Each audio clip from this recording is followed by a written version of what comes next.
If condition grammatical খুব গুরুত্বপূর্ণ একটি পার্ট। এটি রাইট ফর্ম ভার্বে আসে, কমপ্লিটিং সেন্টেন্সে থাকে, বিভিন্ন ধরনের জব পরীক্ষা, অ্যাডমিশন টেস্টে এমসিকিউ আকারে আসে। তো খুবই গুরুত্বপূর্ণ টপিকস এটি। আশা করি একটু ভালো করে যদি আমরা এটা শিখতে পারি, যে কোনো পরীক্ষাতেই আমরা এটা সমাধান করতে পারবো। তো আজকে ইফ কন্ডিশনের যে পার্টগুলো আছে সেটা একটু দেখব। ইফ কন্ডিশন হচ্ছে মানে মূলত তিনটি ভাগে বিভক্ত। সেটা হচ্ছে ফার্স্ট কন্ডিশন, সেকেন্ড কন্ডিশন এবং থার্ড কন্ডিশন। কিন্তু একদম বেসিকভাবে বুঝতে গেলে এখানে হচ্ছে চারটি কন্ডিশন আছে। সেটি হচ্ছে জিরো কন্ডিশন, তারপর হচ্ছে ফার্স্ট কন্ডিশন, সেকেন্ড কন্ডিশন এবং থার্ড কন্ডিশন। তো আমরা জানি ইফ হচ্ছে অর্থবহন করে যদি, অর্থাৎ একটি যদি কিন্তু শর্ত থাকে, কন্ডিশন হচ্ছে শর্ত। তো এই জন্য এই গ্রামারটা বা এই টপিকসটা হচ্ছে কন্ডিশনাল গ্রামার, অর্থাৎ ইফ কন্ডিশনাল যে স্ট্রাকচার বা রুলসগুলো আছে সেগুলো দিয়ে আমরা একটু বোঝার চেষ্টা করব এই চারটি পার্ট কীভাবে আমরা সমাধান করতে পারবো। প্রথমেই যেটি আছে জিরো কন্ডিশনাল। এই জিরো কন্ডিশনাল হচ্ছে দুইটি ক্লোজের দুই পাশে একই ফর্ম হবে, ইফ প্লাস প্রেজেন্ট, তারপর হচ্ছে আবার প্রেজেন্ট, অর্থাৎ দুইটি সিম্পল প্রেজেন্ট ক্লোজ থাকবে।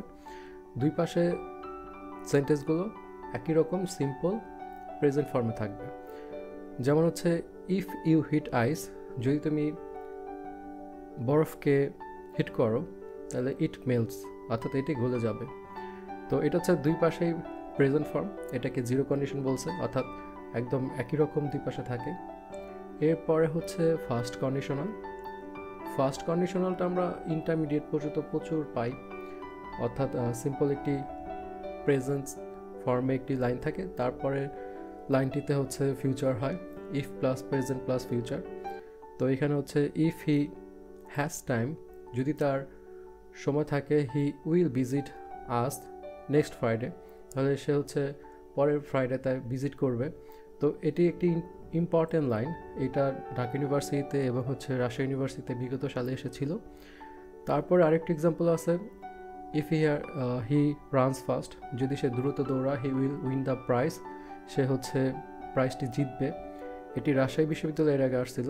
তো এখানে দুটি হচ্ছে ফিউচার ফর্মে করা, অর্থাৎ প্রথমে প্রেজেন্ট ফর্ম ছিল ইফ প্লাস, এবং পরের কন্ডিশনে হচ্ছে উইল প্লাস ভার্বের প্রেজেন্ট ফর্ম আছে, অর্থাৎ ফিউচার কন্ডিশনে করা হয়েছে।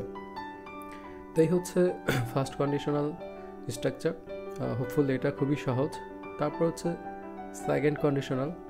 এটি হচ্ছে সবচাইতে জনপ্রিয় একটি কন্ডিশনাল, অর্থাৎ এটা থেকে প্রায় প্রচুর পরিমাণে প্রশ্ন থাকে অ্যাডমিশন টেস্টগুলোতে। আর ইন্টারমিডিয়েটের কমপ্লিটিং সেন্টেন্সে তো হিউজ নাম্বার। এই প্রত্যেক পরীক্ষাতেই, বিশেষ করে ঢাকা বোর্ডে প্রতি বছরেই দেখা যায় কন্ডিশনাল থেকে একটা না একটা স্ট্রাকচার থাকেই। তো এখানে যেটা হচ্ছে প্রথম হচ্ছে পাস্ট থাকবে এবং পরের অংশে হচ্ছে উড অথবা কুড অথবা মাইট, তারপরে ভার্বের প্রেজেন্ট ফর্ম থাকবে। এই কন্ডিশন অনুসারে আমরা এটা যদি সমাধান করি, এখানে ইম্পর্টেন্ট চারটি এক্সাম্পল আছে, আমরা একটু দেখলে বুঝতে পারবো এটা আসলে কত গুরুত্বপূর্ণ প্রশ্ন। If I were you I would take the money, যদি আমি তুমি হতাম আমি টাকাটা নিতাম। তো এটা হচ্ছে বিসিএস 42তম প্রশ্ন ছিল।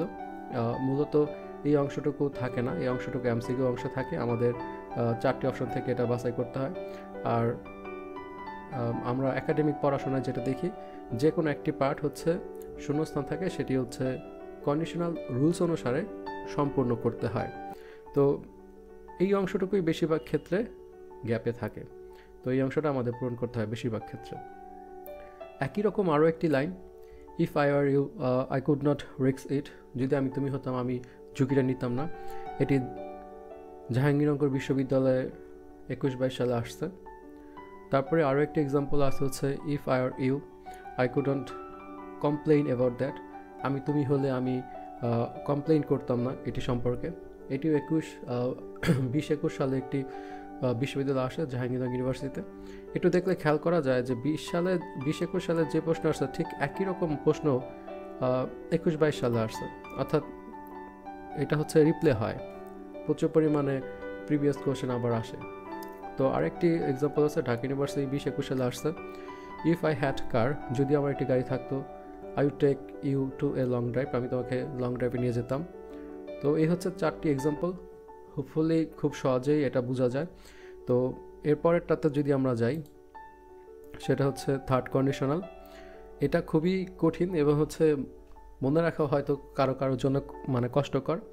তারপর এখানে যদি এভাবে আমরা দেখে রাখতে পারি বা এটা যদি আমরা একটু বুঝে মাইন্ডসেট করে ফেলতে পারি, তাহলে খুব একটা কঠিন লাগবে না। থার্ড কন্ডিশনে হচ্ছে ইফের সাথে পাস্ট পারফেক্ট ফর্ম থাকে প্রথম অংশটুকুতে, তারপরে দ্বিতীয় অংশটুকুতে উড কুড মাইট এবং হ্যাভ প্লাস ভার্বের পাস্ট পার্টিসিপল ফর্ম থাকে। তো আমরা এখানে যদি দেখি, if I had known you are coming, আমি যদি জানতাম তুমি এসেছো, তাহলে I would have gone to the station, আমি স্টেশনে যেতাম। তো যদি আমি জানতাম তুমি আসবে, তো আমি স্টেশনে যেতাম। তো এখানে হচ্ছে খেয়াল করতে হবে, ইফের সাথে হ্যাড মানে নোন আছে পাস্ট পারফেক্ট ফর্ম, এরপরে উড কুড মাইট, এরপরে ভার্বের হ্যাভ প্লাস ভার্বের পাস্ট পার্টিসিপল ফর্ম অনুসারে এটা করা হয়েছে। এটি বিসিএস 23তম পরীক্ষাতে আসে, জগন্নাথ ইউনিভার্সিটিতে 2007 এবং 2008-এ আসে, এবং শিক্ষক নিবন্ধন পরীক্ষাতে 14তম পরীক্ষায় কলেজ পর্যায়ে এটি এসেছিল।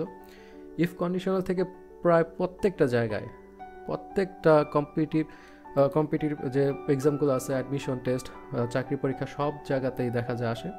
তো আমি খুব সহজভাবে আশা করি এখানে রিপ্রেজেন্ট করতে পেরেছি, এবং এটি একটু ভালো করে পড়লে হোপফুলি সবাই মনে রাখতে পারবে।